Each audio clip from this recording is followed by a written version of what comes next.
I used to believe that weddings reveal the best in people, but on my wedding day, I learned that they could also reveal the worst. My name is Emily, and 3 years ago, I married the man I thought would be my forever. I truly believe the drama in my family was behind me. I didn't know I was standing at the edge of something I wouldn't uncover until years later. It all started with my cousin Lily. We grew up like sisters. She was at every birthday, every holiday, every major moment of my life. But on my wedding day, she behaved like someone I had never met before, someone who clung to my husband as if he were hers. I remember walking down the aisle, my heart racing, my dress brushing the floor, and the room filling with warm, joyful energy. Everyone stood, smiling, tearing up, all eyes on me. But when I looked toward the altar, Daniel wasn't looking at me. He was looking at Lily.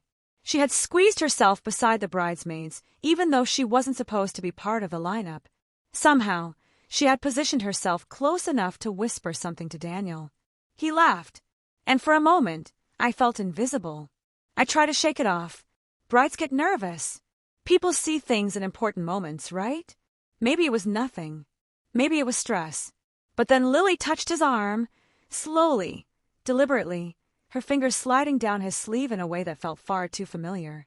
During the vows, Daniel looked at me, but there was something in his eyes that felt distracted, like his mind wasn't fully there. Meanwhile, Lily kept wiping tears that were obviously exaggerated. They were loud, dramatic, so over the top that guests actually glanced at her instead of at us. My mother leaned toward me during the signing of the documents and whispered, "Is Lily okay? She's acting strange." I forced a smile and said, "She's fine. She's just emotional." But inside, a knot tightened in my chest. Something was off. Very off. At the reception, while everyone toasted and danced, Lily stayed glued to Daniel's side. Every time I got close, she suddenly had a story to tell him, a memory to share, a joke, a question, anything that gave her an excuse to stay next to him. Daniel kept giving me those apologetic looks, the kind that say, "I know this is weird, but what do I do?" I finally said, "Lily, can I have a moment alone with my husband?" She blinked as if I had insulted her. Then she said, "Of course, if you really need it." If I needed it, it was my wedding. But the moment that still turns my stomach came during the photos. The photographer called for a picture of just the bride and groom. And Lily stepped into the frame. Not behind us. Not with the bridesmaids. She walked right next to Daniel and grabbed his hand. The photographer had to ask her to move. Guests laughed awkwardly. And I stood there smiling for the camera, my heart quietly cracking. After the wedding, I told myself to forget it. I told myself Lily was just being Lily. Dramatic, emotional, competitive in subtle ways. She had always wanted attention, always tried to make every family event about her somehow. Maybe this was just another episode. Maybe I was overreacting. But the more I replayed the day in my mind, the more the details bothered me. The stares Daniel kept giving her, the lingering touches she initiated, the way she followed him as if she were the one who had just married him. Still, I tried to move on. Daniel and I settled into married life. We traveled, we built routines, we talked about the future. For a while, things felt normal. But Lily never went away. She visited constantly. She called Daniel more than she called me. Sometimes she would show up at our house unannounced with leftovers she wanted to share, or a movie she thought Daniel would like. It was subtle, but she always positioned herself next to him.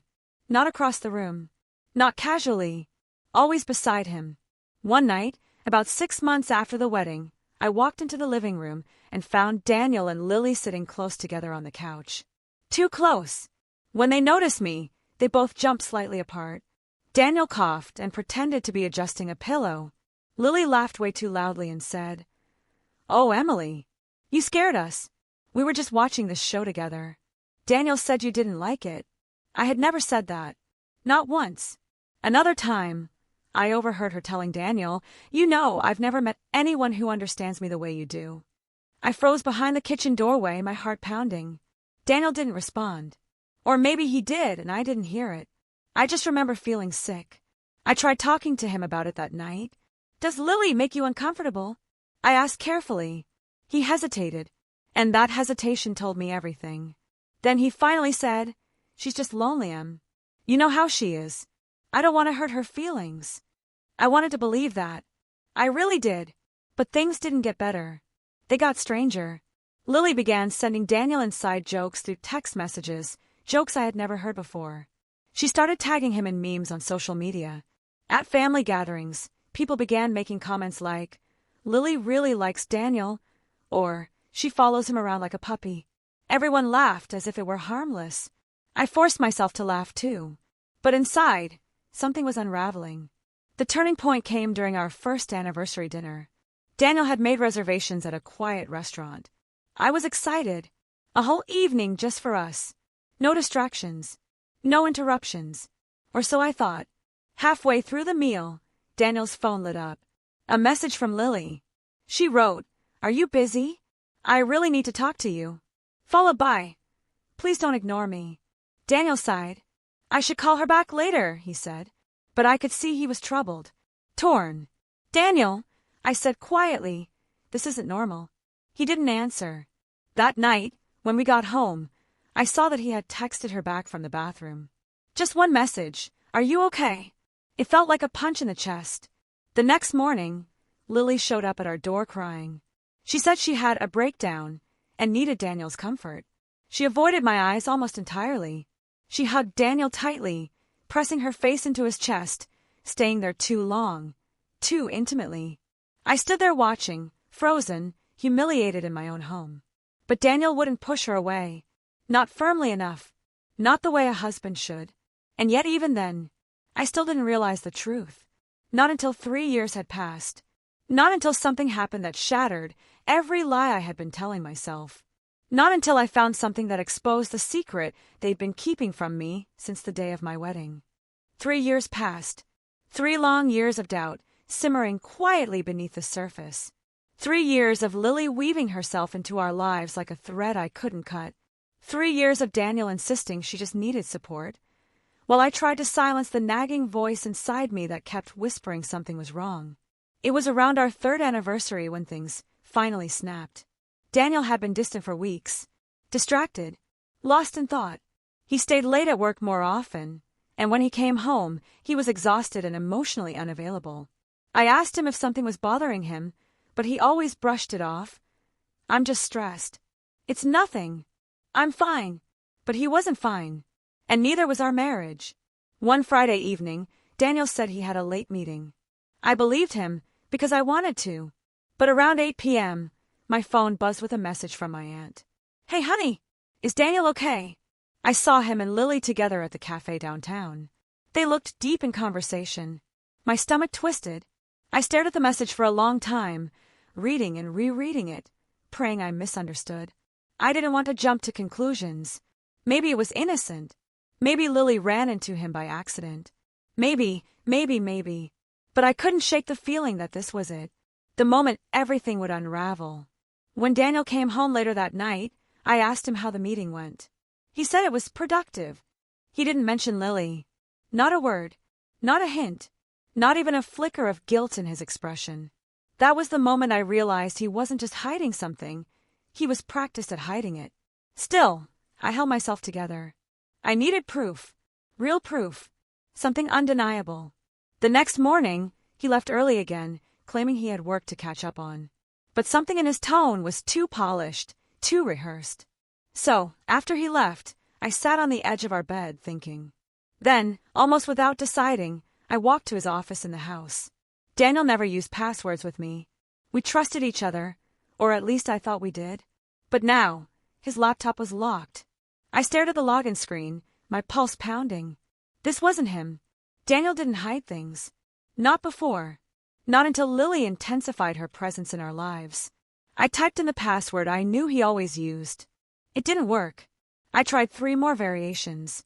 None worked. That was when the dread finally settled into certainty. I walked away feeling sick. My hands were shaking.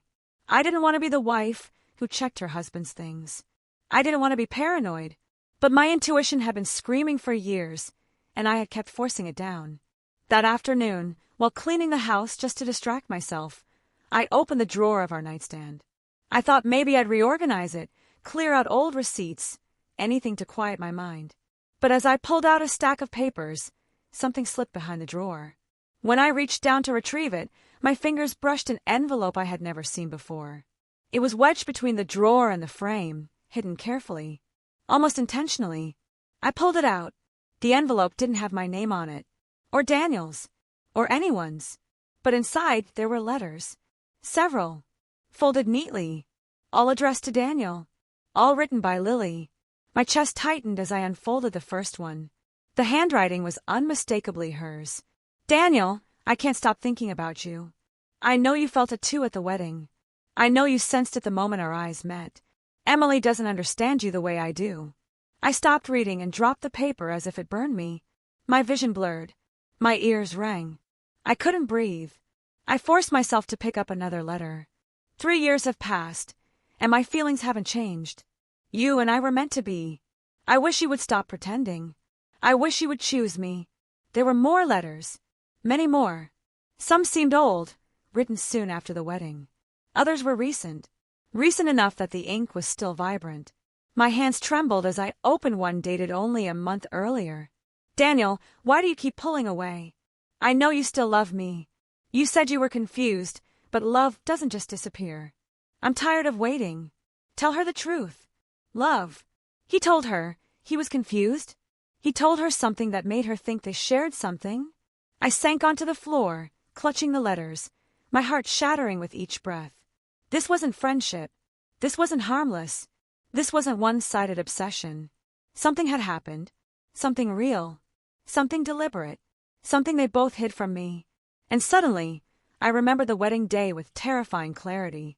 The touches, the glances, the unexplained tension, the whispers, the photo incident, the endless excuses afterward. I hadn't imagined it. I hadn't overreacted. I hadn't misread anything. The truth was right there in my hands, in Lily's handwriting. My husband and my cousin had been hiding a secret connection, maybe more, for 3 years. Maybe since the day I married him. And I realized then, this wasn't the end of the truth. It was only the beginning. I sat on the floor for a long time, surrounded by Lily's letters, feeling as if the walls around me were slowly closing in. My hands were cold, my breathing uneven. Every word I read echoed in my mind, carving itself deeper and deeper into me. But eventually, a new feeling rose beneath the heartbreak clarity. I needed answers. I deserved them. And I knew exactly where to start. That evening, when Daniel came home, I was sitting at the kitchen table with the letters placed neatly in front of me. I didn't yell. I didn't scream.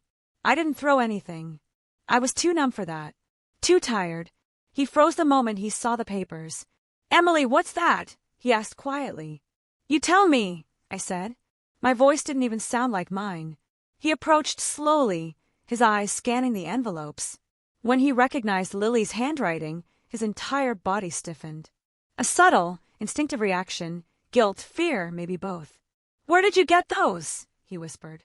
"They were hidden in our nightstand," I said. "But you already knew that, didn't you?" He sat down across from me, his head in his hands. For a long moment, he said nothing. The silence stretched, thick with every unspoken truth. Finally, he lifted his eyes. "Emily, it's not what you think." I laughed. I didn't mean to. It just came out, a sharp, painful sound. "Then what is it, Daniel?" I asked. "Because these letters seem pretty clear." He exhaled shakily. "Lily, she misinterpreted things. She always misinterpreted things." "Did you tell her you loved her?" I asked. "No," he said too quickly, too confidently. I slid one of the letters toward him, the one mentioning his confusion. "She says you told her you were confused. She says you told her your feelings didn't just disappear." Daniel looked at the letter without touching it. He swallowed hard. "I didn't say that," he whispered. "So she made it up? All of it? For 3 years? I don't know why she wrote those things," he said. "But I didn't encourage her. I swear." I stared at him. Daniel was a terrible liar. He always had been. His voice trembled when he lied, and it was trembling now. "Daniel," I said quietly, "I need the truth. All of it." He ran a hand through his hair, standing up abruptly, pacing the room. I didn't want to tell you because it would ruin everything. It would destroy our family. What would destroy our family? I pressed. He stopped pacing. His shoulders dropped. It started before the wedding, he said finally. His words sliced through me. What started before the wedding? He couldn't look at me. Lily kissed me. I felt my breath hitch. Even though I had suspected something, hearing it out loud was like being hit by a wave of cold water. She kissed you, I repeated, and you didn't tell me. I pushed her away, he said quickly. I told her it was wrong. I told her I loved you. I thought that would be the end of it. But it wasn't, I said. No, he admitted. It wasn't. A sick feeling churned in my stomach. Did anything happen after the wedding? He hesitated. A long, heavy hesitation. And the hesitation was an answer of its own. Daniel, I said, my voice trembling now. Did anything happen after we were married? He closed his eyes. There were moments, he finally whispered. Nothing physical. Nothing like that. But she kept trying to talk to me about what happened. About her feelings. And sometimes I listened because I didn't know how to make her stop without causing a family disaster. My chest tightened painfully. So you protected her feelings instead of protecting our marriage. That's not fair, he said, his voice rising. I was trying to protect everyone. I shook my head slowly. You were trying to protect yourself. The room fell silent. Then I asked the question I had been terrified to say out loud. Daniel, did you ever have feelings for her? His eyes widened, and for a second, I saw panic flash across his face. No, he said. No, Emily. I love you. I chose you. Then why didn't you tell me what happened? I asked. Why did you let her stay in our lives like nothing happened? He didn't answer. Because the truth was simple. He didn't stop her because part of him liked the attention. Maybe he never saw a future with her, but he didn't push her away either. He let her orbit our marriage like a storm cloud waiting to break. I stood slowly, wiping tears from my cheeks. I need space, I said. I'm going to stay with my parents tonight. Emily, please. He reached for my hand, but I stepped back. I don't trust you right now, I said. And trust is everything. He looked destroyed, but I didn't let myself feel sorry. Not anymore. I walked out of the house with the letters in my bag, unsure of what would come next. But one thing I knew for certain. The truth wasn't finished with me yet. Not even close. I left the house that night feeling hollow, as if someone had scooped out everything inside me and left only the shell. The streets were quiet, the air cold against my skin, but none of it felt real. The world around me seemed muted, distant, like I was watching my own life from a few steps away. When I arrived at my parents' house, my mother immediately sensed something was wrong. She didn't ask questions at first. She just hugged me, and for the first time in hours, I let myself fall apart. I cried into her shoulder, shaking, unable to form the words. Eventually, she guided me to the couch. Take your time, she whispered. You don't have to say anything until you're ready. But the truth was too heavy to carry alone. Mom, I managed. Daniel and Lily, something happened between them. Her expression stiffened. Her hand froze on my shoulder. What do you mean, something? I pulled the letters from my bag. Watching her face while she read them was like watching a storm gather. Shock, then anger, then heartbreak. Oh, Emily, she whispered. I knew Lily was acting strange at the wedding. I knew something felt off. But I never imagined this. Neither had I. That night, I barely slept. Every time I closed my eyes, I saw Daniel and Lily together, whispering, laughing, hiding something behind my back. I replayed every moment from the wedding, every visit Lily made, every time Daniel defended her. Suddenly, all the pieces clicked together into a picture I didn't want to see. By morning, a numb clarity settled over me. I needed to talk to Lily, not through messages, not through third parties. Face to face. I didn't warn her I was coming. I drove to her apartment and knocked on the door, my heart pounding so hard I could hear it. When she opened the door and saw me, she looked startled, guilty even. Emily? Oh my God, are you okay? You look terrible. I know, I said flatly. We need to talk. She stepped aside slowly, letting me in. Her place was too clean, too organized. And on her coffee table, I noticed a framed photo of Daniel. Not us, not the family, just Daniel, taken at some barbecue, smiling in a candid moment. My stomach twisted. Where did you get that picture? I asked. She looked at it, then shrugged. Oh, I just liked it. Daniel always photographs well. It was on your coffee table. And I didn't answer. I couldn't. I sat down, holding the letters in my lap. Lily, I said, I found these. Her face drained of color instantly. Emily, I can explain. No, I said, my voice breaking. You're going to tell me the truth. All of it. She took a deep breath and sank into a chair across from me. Fine, she said, but you might not like what you hear. I already don't.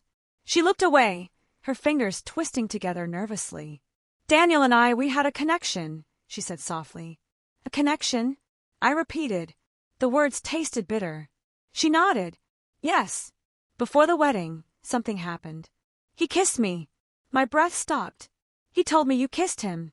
A faint, almost smug smile crossed her lips. Well, that's not exactly how it happened. My skin prickled with anger. But it doesn't matter, she continued. What matters is that he felt something. We both did.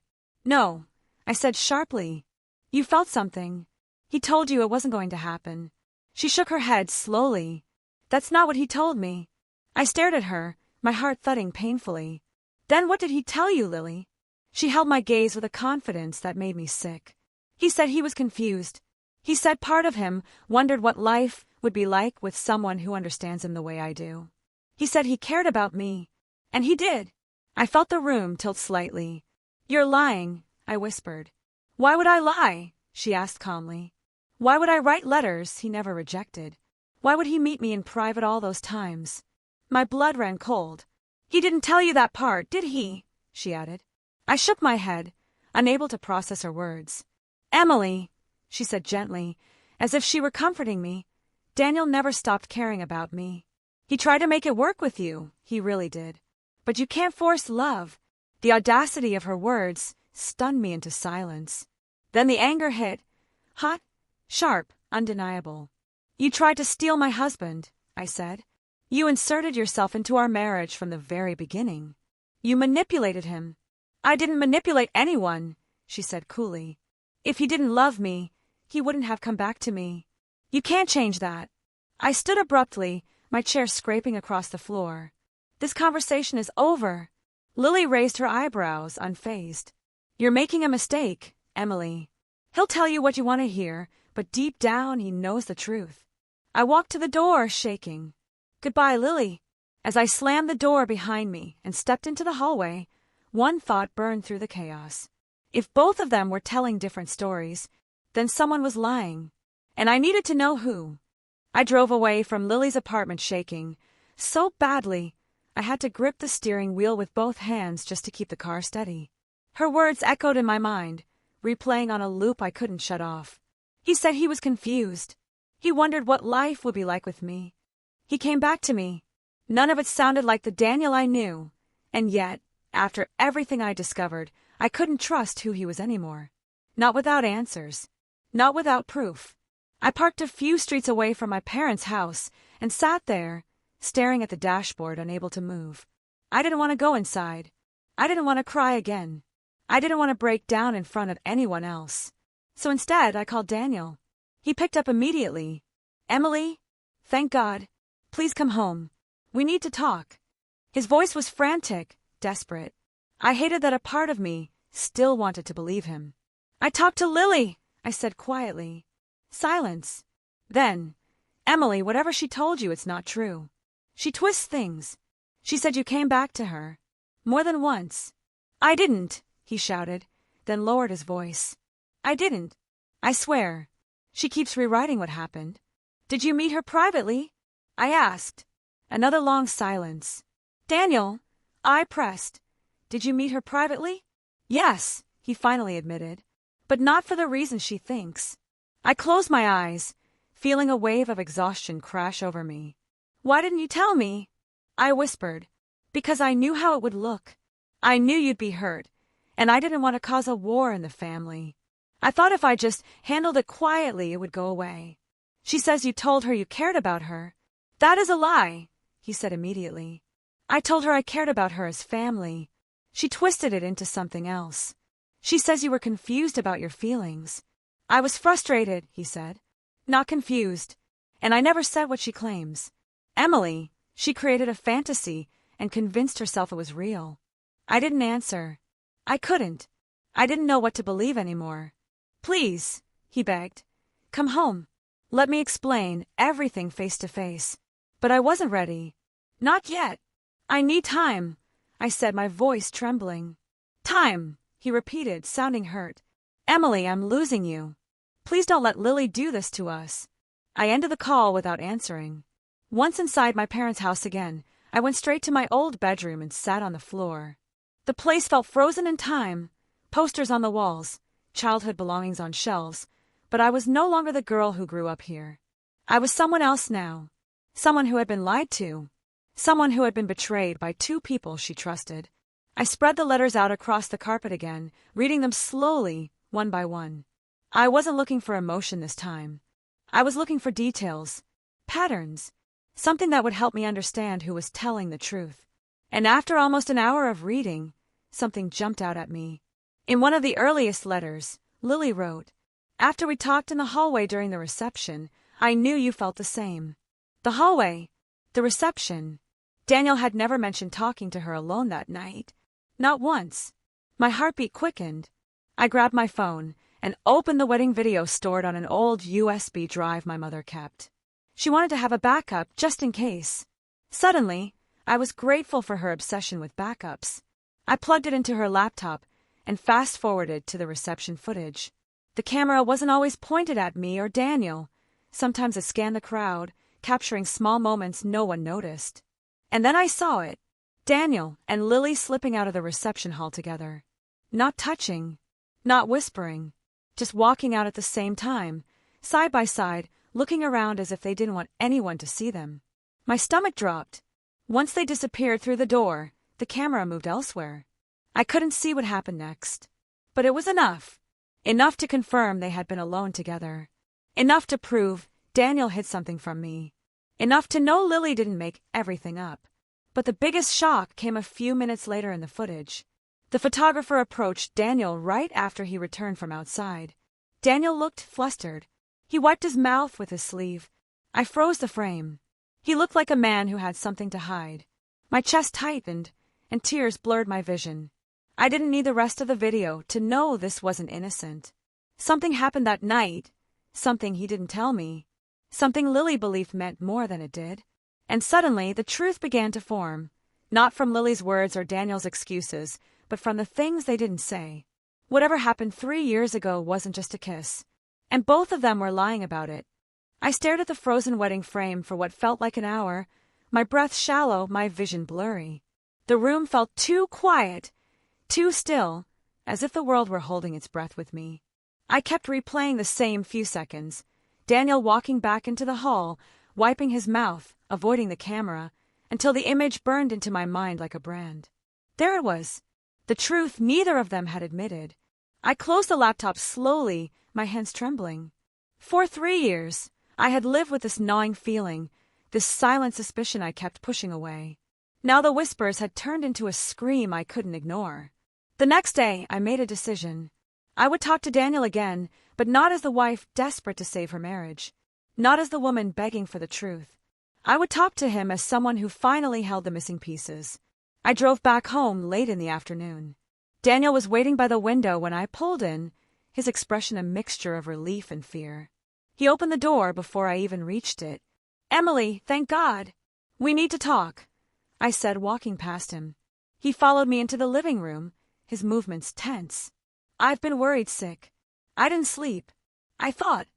I watched the wedding video, I said. His face went pale instantly. What? I saw you and Lily leave the reception hall together, I continued. I saw you return looking shaken. He didn't speak. His mouth opened slightly, then closed again. His silence felt like confirmation. Emily, he finally whispered. Whatever you think happened, it wasn't. You wiped your mouth, Daniel. He froze. Everything inside me clenched. The room felt smaller. My words came out barely above a whisper. Did you kiss her that night? He looked at the floor. It wasn't, Emily. It wasn't what she's making it out to be. That's not an answer. He dragged a hand down his face, exhaling shakily. She kissed me again, and I pushed her off. I told her to stop. I told her it couldn't happen. I told her I loved you. I felt my hands curl into fists. And then you decided not to tell me? Again. I was afraid, he yelled suddenly. It was our wedding day, Emily. I didn't want to ruin it. I didn't want to break your heart. You broke it anyway, I whispered. He stepped closer, desperation in his eyes. I didn't kiss her back. I didn't want it. I swear. But you let her stay in our lives, I said, tears spilling. You let her cling to you. You let her believe she had a chance with you. You let this go on for 3 years. I didn't know how to stop her, he said weakly. You stop someone by telling the truth, I said. You stop them by being loyal. He flinched as if I'd struck him. Then he whispered the words I never wanted to hear. I was ashamed. I stared at him. Ashamed of what? That part of me didn't stop her immediately. His voice cracked. It felt good to be wanted. Not romantically, not really, just admired. I never loved her. I never wanted her. But I was weak, and I let the situation get out of control. His confession hit me harder than any lie Lily had told. Not because he loved her, he didn't. Not because he cheated in the way I feared, he hadn't. But because he had been weak. Weak enough to let a woman who wanted him manipulate him, invade our marriage, and rewrite reality around him. And weak enough to hide the truth from me. I didn't want you to think less of me, he whispered. I wiped my tears. I don't think less of you, Daniel. I think differently of you. His expression broke. Emily, please, he said, reaching for me. But I stepped back. I need to understand one thing, I said. And I need you to answer honestly. He nodded shakily. If I hadn't found the letters, if my aunt hadn't seen you at the cafe, if I hadn't watched the video, I paused, feeling the weight of the question trembling in my voice. Would you have ever told me the truth? He stared at me, his eyes filling with tears. Then, with a heartbreaking honesty, he whispered, No. A single word, heavy enough to crush everything we had built. I nodded slowly. That's what I thought. And in that moment, something inside me shifted. Not anger, not shock, acceptance. Because now I finally understood. The real betrayal wasn't the kiss. It wasn't the secrecy. It wasn't Lily's obsession. It was the fact that he chose fear over honesty, silence over trust, comfort over integrity, and that choice had consequences. I'm staying with my parents for now, I said softly. I need time. He reached out again, but I stepped back once more. Please don't follow me. This time he listened. I walked out of the house, my heart breaking, but my step steady. Because for the first time in years, I wasn't running from the truth. I was walking toward it. The days that followed were strangely quiet. I stayed with my parents, moving through the house like a visitor in my own life. My mother cooked for me. My father tried to distract me with small conversations, but nothing really settled inside me. I felt like I was floating outside myself, watching everything from a distance. Daniel texted me several times a day. Not dramatic messages, not pleas or accusations, just small, aching lines. I'm sorry. I love you. Please come home. I'll do anything. I didn't respond. Not yet. I needed space. I needed truth. I needed to understand what healing would even look like after something like this. Not betrayal in the physical sense, but betrayal through silence, cowardice, and years of hiding the truth. Lily, on the other hand, didn't message me at all. Not a single word, which told me everything I needed to know about her guilt. But I wasn't done. Not yet. If I was going to make a decision about my marriage, I needed to hear from one more person, the photographer who had captured the footage that exposed everything Daniel refused to say. He was a family friend, someone we trusted. I called him and asked if we could meet. He agreed, sounding concerned. When I arrived at the cafe, he greeted me with a warm, sympathetic smile. Emily, I heard things weren't okay. How can I help? I took a deep breath. I just need you to tell me if you remember anything unusual from the wedding.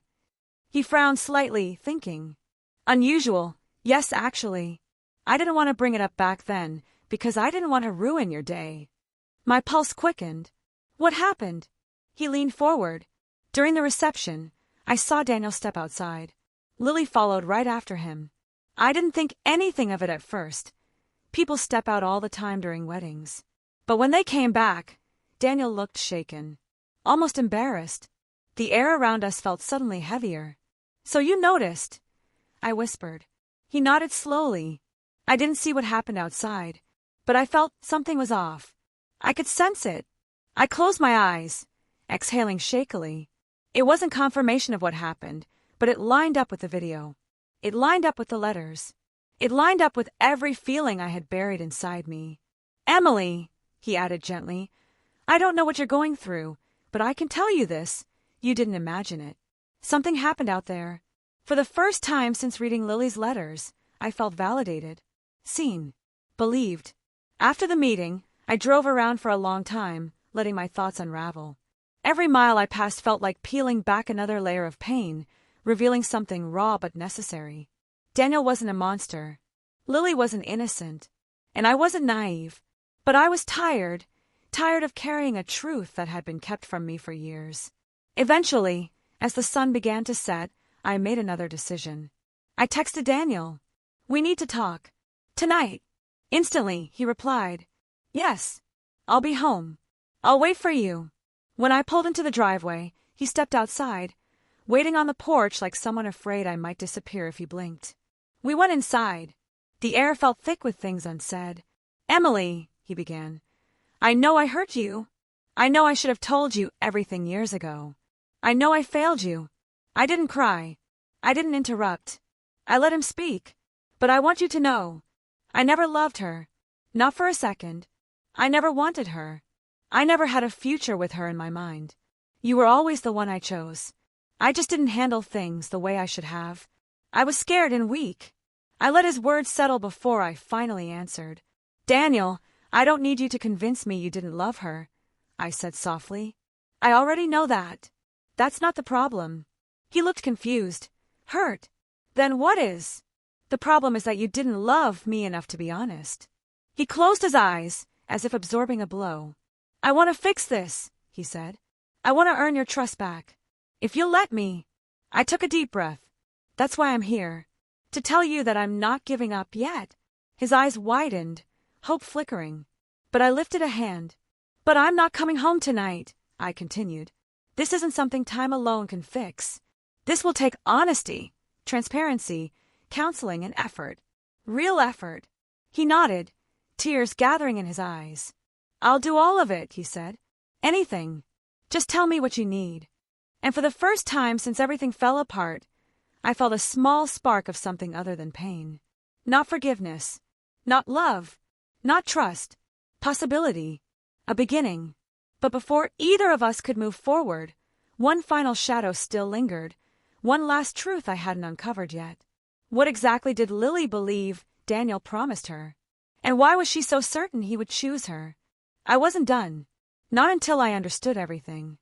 In the days that followed, Daniel and I spoke carefully, cautiously, like two people learning how to communicate again after years of silence. He answered every question I asked, even the ones that hurt him. Sometimes he cried. Sometimes I did.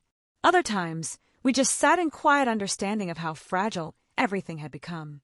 But there was still a part of the story that didn't make sense. Lily's certainty, her confidence, her boldness, her belief that Daniel would somehow choose her.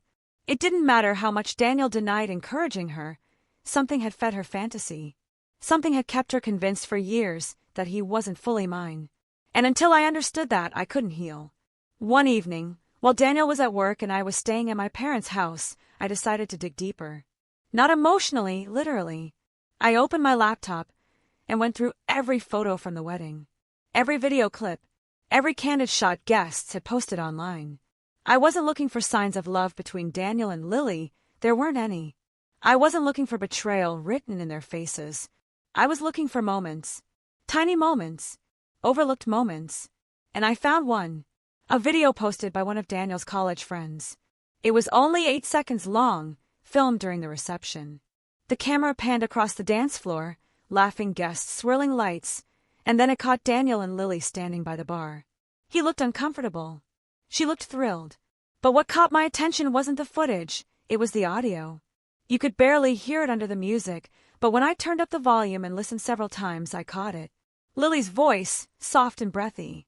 You'll tell her eventually, right? Daniel responded, sounding tense. I said we shouldn't talk about this. Then the video ended. My heart pounded so violently I thought it might break. I replayed the clip over and over, trying to understand the context, the tone, the meaning. You'll tell her eventually, right? Tell me what? What had he promised? What had he agreed to? I needed answers. Real answers. Not filtered memories. Not emotional excuses. I sent Daniel the clip. He called immediately, panic in his voice. Emily, I swear it's not what it sounds like. Then what is it? I asked. Let's talk in person, he pleaded. Please. Not over the phone. We met at a park near my parents' house. It was quiet, the sky painted with fading light. He looked exhausted, like the weight of the last few weeks had carved itself into his face. Emily, he began. I remember that moment, and I know exactly what she meant. Then tell me, I said. He took a deep breath, bracing himself. After she kissed me outside the reception, she begged me not to say anything. She said it would destroy the family and make the wedding a disaster. I told her I wasn't planning to tell you that night, that I didn't want to hurt you. I was angry, uncomfortable, and she twisted that into something it wasn't. I stared at him, processing. I told her, he continued, I'm not talking about this again tonight. That's what you hear in the video, me shutting the conversation down. Daniel, I said slowly, why didn't you tell me any of this before? He exhaled shakily. Because I was ashamed of how badly I handled it. I thought if I buried it deep enough, it would disappear. But it hadn't disappeared. It had grown. It had poisoned everything. Still, the puzzle wasn't complete. Because Lily had written letters. So many letters. Filled with delusion, longing, and something else. Expectation. She truly believed Daniel had left a door open for her. And that wasn't something she simply imagined. She wasn't delusional enough to invent an entire narrative out of thin air. Lily was manipulative, not detached from reality. So I asked one more question. Daniel, did you ever tell her something that she could have interpreted as hope? Even unintentionally? He hesitated, then nodded. My stomach twisted. What did you say? He looked devastated. When she kissed me the first time, before the wedding, I told her I didn't want to ruin our relationship as cousins, that I cared about her, that I didn't want the family to break apart. I was trying to calm her down. But she thought it meant something it didn't. I swallowed hard. And after the second kiss, I told her, he whispered, that I was confused. But I didn't mean about feelings. I meant about how to handle the situation. And I should have been clearer. I should have set firm boundaries. Confusion. Caring. Not wanting to break the family apart. Those weren't romantic declarations. But to someone like Lily, to someone desperate, to someone who wanted a fairy tale that wasn't hers, it was enough. Enough to build a fantasy. Enough to twist the truth. Enough to believe he might choose her. I sat down on a bench, overwhelmed. Emily, Daniel said softly, I never chose her. I chose you. Even when I was too weak to say the right words or make the right decisions. I chose you. I didn't answer right away. Because choosing me wasn't about feelings, it was about actions. And for 3 years, his actions had created damage he was only now beginning to understand. Finally, I looked up and said the words that defined everything. Daniel, I believe you didn't love her, but I also believe you let her believe something that wasn't true. And that hurt us both. He nodded, tears gathering. I know, and I'm so sorry. But the story wasn't over. Not until I confronted the last piece of the puzzle. What Lily believed was going to happen next. And why she thought she still had a chance. I hadn't seen her final letter yet. A letter I didn't even know existed. One that would change everything. A few days passed. I tried to rebuild some sense of normalcy, but nothing felt normal. Every morning I woke up with the same heaviness in my chest. Every night I replayed old conversations, old moments, wondering how much of my life had been lived in the shadow of a secret I didn't know existed. Daniel and I continued talking. Carefully, calmly, honestly. He was trying, really trying, to take responsibility for what happened. But trust is like glass. Once shattered, you can pick up the pieces, but the cracks remain visible. Still, we were both trying. One evening, After dinner with my parents, my mother walked into the living room holding a small padded envelope. "This came for you," she said. "But there's no return address." My stomach dropped. Something about the handwriting on the label felt unsettlingly familiar. Delicate curves, dramatic loops. Lily. I felt a chill crawl slowly up my spine. Why would she send me anything now? My mother sensed my hesitation. "Do you want me to open it?" "No," I said quietly. "I need to do it." I sat at the dining table, the envelope feeling heavier than it should. Inside, I found a single letter, long, dense, written in Lily's unmistakable handwriting. But it wasn't addressed to me. It was addressed to herself. Or rather, it had originally been addressed to Daniel. At the top, crossed out in thick black ink, was his name. Underneath, written freshly, was mine. Emily. My hands trembled as I unfolded the pages. Then I began reading. "Daniel, I know you're afraid to say it out loud, but I'm not. You told me once that things would be different after some time. You said you just needed space to figure yourself out. I gave you 3 years. 3 years of patience, loyalty, and understanding. But now your wife has discovered everything, and I know you feel trapped again." My breath faltered. "Daniel, you promised me we would be together eventually. You said that what happened between us on your wedding day meant something. I never forgot your words. Just give me time." My heart slammed against my ribs. He said that? Did he? Or did she twist it again? The letter went on. "I don't blame Emily for being angry. But deep down, she knows we share a connection she never had with you. I'm not the villain here. You chose me first. You kissed me first. You came to me first. Emily was always the safe choice, not the real one." My vision blurred with tears, anger, confusion, heartbreak. Then the letter grew darker. "If you choose her again, you're choosing a lie. You're choosing comfort over truth. But if you choose me, I'll wait. I'll always wait. You once told me that in another life, we'd be together. I believe that life is still possible. You just have to be brave enough to reach for it." I covered my mouth, the letter shaking violently in my hands. At the bottom, she had written, "Emily, if you're reading this," then Daniel gave up. He wasn't strong enough to choose what we had. But don't blame me. Blame him for wanting me and pretending he didn't. I felt the words like knives. My mother sat across from me, her face pale with shock. "Emily, this is obsession. This isn't normal." "No," I whispered. "It's not." That night, I called Daniel. He answered on the first ring. "Emily, are you okay? I got a letter from Lily." Silence. Heavy. Oppressive. "What letter?" he asked cautiously. "The one where she claims you promised her another life. Where she says you kissed her first. Where she says you chose her first." He inhaled sharply. "Emily, I never said that. She's rewriting everything. She's rewriting the entire timeline. She says you told her. Just give me time." "That's not what I said," he insisted desperately. "I told her I needed time to think about how to handle the situation because she had just kissed me again. She twisted it into something romantic because that's what she wanted to hear."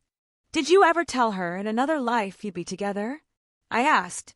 He hesitated. "Daniel." He sighed, defeated. I said, "In another world, none of this would have happened and we would still be close. I meant as cousins, as family, as people who grew up together. But she turned it into a love confession." I finished. "Yes," he whispered. "Emily, this is delusion. She created a story in her head and lived in it." I believed him. For the first time, with absolute clarity, I believed him. Not because he was perfect. Not because he hadn't made mistakes. Not because he hadn't been weak. But because the letter was not written by a woman grounded in reality. It was written by someone who had lost her grip on truth entirely. "Emily," Daniel said softly, "what do you want to do?" I didn't answer right away. Because this wasn't just about Lily anymore. It wasn't just about Daniel's weakness or my heartbreak. This was about the life I wanted, the future I wanted, the peace I deserved. And finally, I said the words that had been forming inside me ever since I read that letter. "I want to end any contact with Lily. Permanently. She can't be part of our lives anymore." Daniel exhaled in deep relief. "I agree. Completely." But I wasn't finished. And if we move forward, I continued, we do it in therapy. We rebuild everything from the ground up. No more secrets. No more fear. No more handling things quietly. Yes, he said immediately. Anything you need. Anything. For the first time, I felt a sense of control. Not over him, not over Lily, but over my own story. This wasn't the ending. This was the turning point. But just when I thought the worst was behind me, I received another message. Not from Daniel. Not from Lily. From someone I never expected. Someone who had one more truth to reveal. The message came the next morning, just as sunlight was beginning to creep through my childhood bedroom curtains. I had been awake for hours, unable to quiet my mind. My phone buzzed on the nightstand. I expected it to be Daniel checking in. It wasn't. It was from my aunt, Lily's mother. The preview alone made my stomach clench. Emily, we need to talk. It's important. I should have told you years ago. My hands trembled as I opened the message. Emily, I've suspected for a long time that something was going on between Lily and Daniel. I didn't want to believe it, and I hoped it would fade on its own. But after Lily left the house last night in tears, I know I can't stay silent anymore. Please come see me. Left the house. What house? Was she staying with her mother? I immediately got dressed and drove over. My aunt greeted me at the door with puffy eyes and a deep sense of guilt etched across her face. She pulled me into a hug before I could say a word. Oh, Emily, I'm so sorry, she whispered. We sat in the living room, and she took a deep, shaky breath. I found something in Lily's room, she said quietly. Something I think you need to see. She stood and disappeared down the hallway. When she returned, she was holding a shoebox. Inside were letters, dozens of them. Some folded neatly, some crumpled, some stained with tears. And all of them were addressed to Daniel. But these weren't like the others. These were unsent, all kept hidden, all written privately, all part of a world Lily had built in her own imagination. I picked up the first one on top. It was dated 1 week after my wedding. Daniel, when we were alone during the reception, I felt something I know you felt too. I know you're scared, but don't worry. I'll help you find the courage. Our moment wasn't an accident. It was fate. My breath caught. The next letter was even more disturbing. Daniel, I've been thinking about our future. I know it seems impossible now, but Emily will understand eventually. She'll see that we're meant for each other. She's strong. She'll accept it. Accept what? Losing her husband to her cousin? My aunt watched my reaction with tears streaming down her face. I didn't know about these, she said. I didn't know she had feelings like this. Lily has always had trouble letting go of things she wants. But this is different. This is obsession. I swallowed painfully and kept reading. A letter from year 2. Daniel, sometimes I watch the way you look at Emily, and I know it's only because you're trying to protect her. But the way you look at me, that's real. I haven't given up. I know you won't either. A letter from month 14. Daniel, please don't make me feel foolish. You said you were confused. You said things would take time. I'm holding on to those words. They keep me alive. A letter from 3 weeks before I found the first batch. Daniel, if you don't make a choice soon, I will. I can't keep pretending everything is normal when my heart is falling apart. Tell her. Tell her the truth. Tell her you don't love her the way you love me. I felt the air leave my lungs. This wasn't a love story. It wasn't an affair. It wasn't even mutual confusion. It was a one-sided obsession spiraling into madness, fueled by Daniel's initial weakness. Yes, but twisted far beyond reality by Lily's desperation. She hasn't left her room since yesterday, my aunt said softly. She keeps saying Daniel betrayed her. She keeps saying you stole her future. Stole her future. I pressed my fingertips to my temple, trying to steady myself. My aunt's voice cracked. Emily, I'm scared she might do something reckless. She talked about leaving town. She talked about confronting Daniel again. She keeps saying she won't go down without a fight. A cold wave washed over me. Has she contacted Daniel? I asked. No, my aunt said. At least not that I know of. I stood up, gathering the unsent letters into the box. I need to take these. My aunt nodded without argument. Please, help her if you can. But protect yourself first. As I left the house carrying the heavy box of Lily's private world, one terrifying truth became crystal clear. Lily hadn't simply believed Daniel loved her. She believed he belonged to her. And she wasn't willing to lose quietly. I got into my car, closed the door, and let out a shaking breath. This wasn't over. Not even close. Because the final confrontation was coming. And Lily was no longer just heartbroken. She was dangerous. I drove home with a shoebox in the passenger seat, glancing at it every few seconds as if it might suddenly open on its own. Every letter inside felt like a piece of a reality I never knew I was living alongside. A parallel world where Lily had rewritten the truth to fit her own desires. And now that world was collapsing. When I arrived at my parents' house, I carried the box upstairs and spread the letters out across the bed. Reading them felt like peeling layers from a wound, but I forced myself to continue. I needed clarity. I needed the full truth. I needed to see Lily's madness for what it truly was. One letter stood out from the rest, because it wasn't written in her usual neat, dramatic handwriting. It was frantic, slanted, dark strokes that tore into the page. Daniel, I can't wait anymore. You said you needed time, but time is gone. Emily doesn't deserve you. She never did. You and I share something she will never understand. If you don't choose me now, I will make sure the world knows what happened between us. My heart pounded painfully. What did she mean? Expose what? Nothing happened beyond her forcing kisses. Unless she was ready to lie to destroy us both. The next line chilled me deeper. I won't be erased. I won't be ignored. I won't lose. I didn't know what scared me more, her words, or the truth behind them. Suddenly my phone buzzed. Daniel. I hesitated, then answered. Emily. His voice was tight. I just got a message from Lily. My blood ran cold. What did it say? He swallowed audibly. It said, we need to talk tonight. Alone. Or I'll tell her everything. My heart stuttered. Tell me everything. About what? I don't know, he said. There's nothing more to tell. She's threatening to fabricate something. I can feel it. I closed my eyes, pulse racing. Emily. I'm scared, he whispered. Not of her. Scared of what this could do to you. To us. To our families. I opened my eyes, feeling a surge of determination rise in me, stronger than sadness, stronger than fear. She's manipulating you, I said firmly.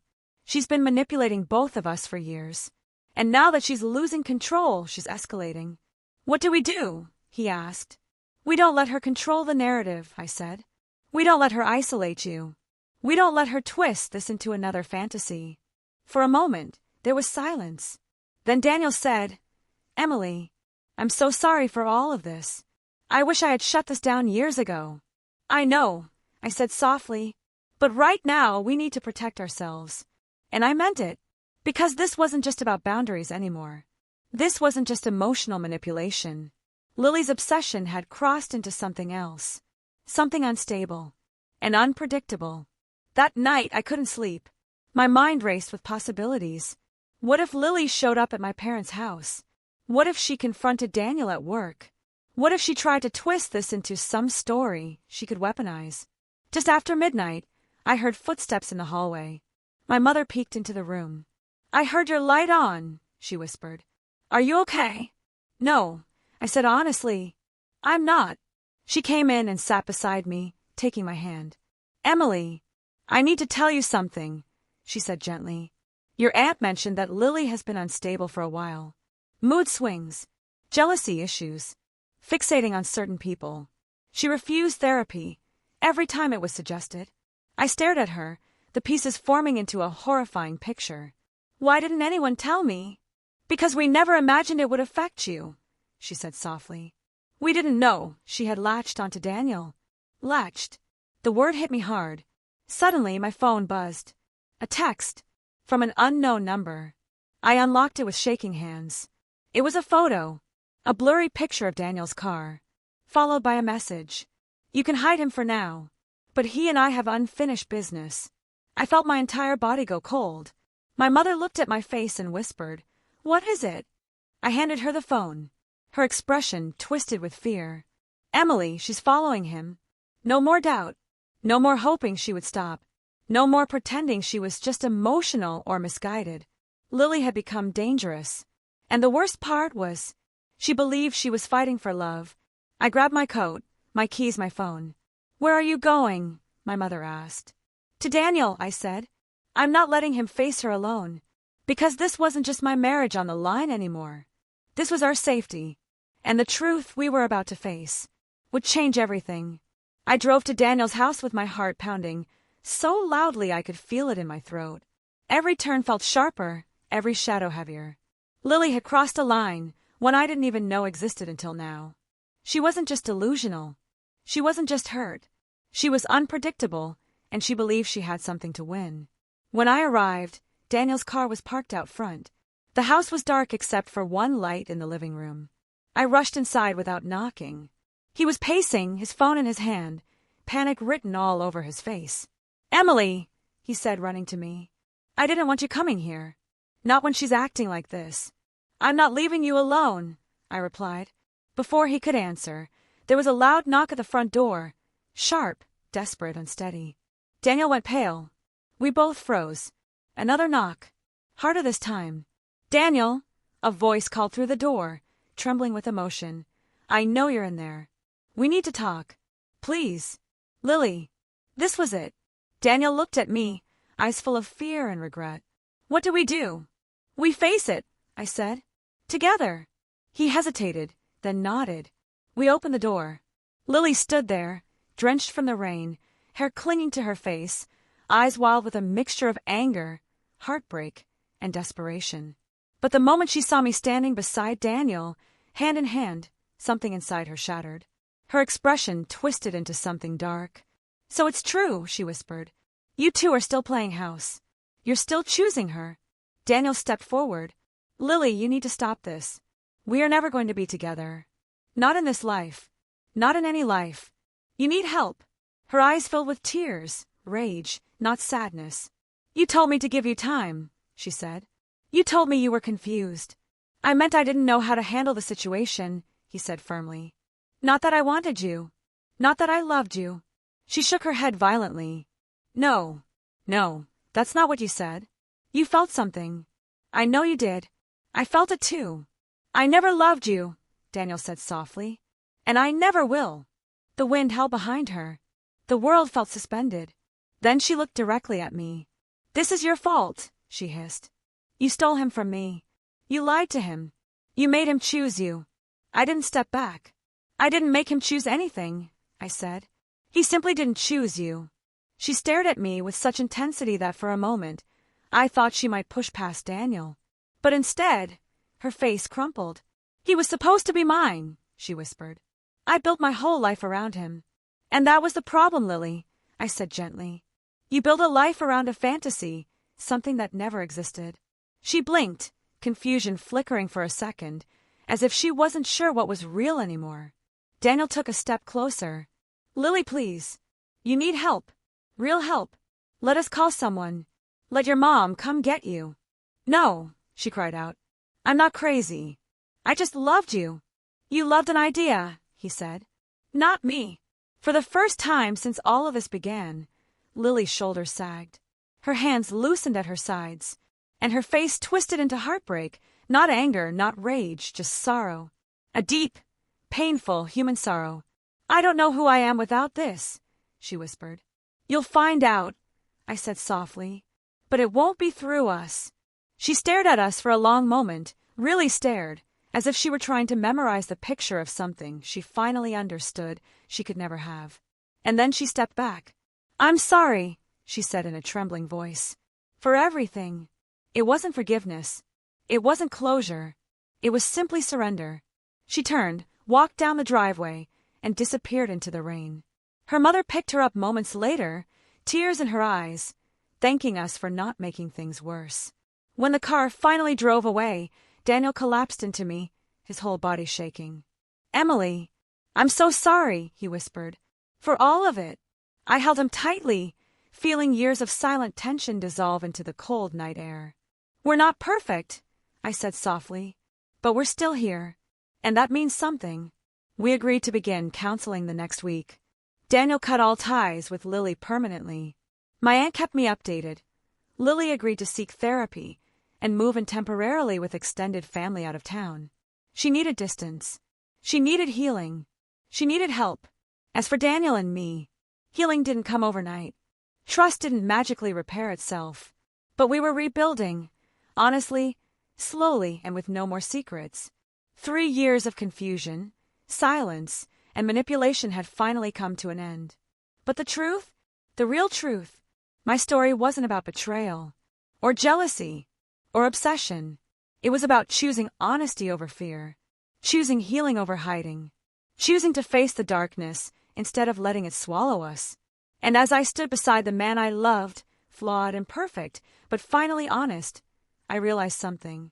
Sometimes the biggest betrayal is the truth you're too afraid to ask for. And the greatest peace comes from finally demanding it.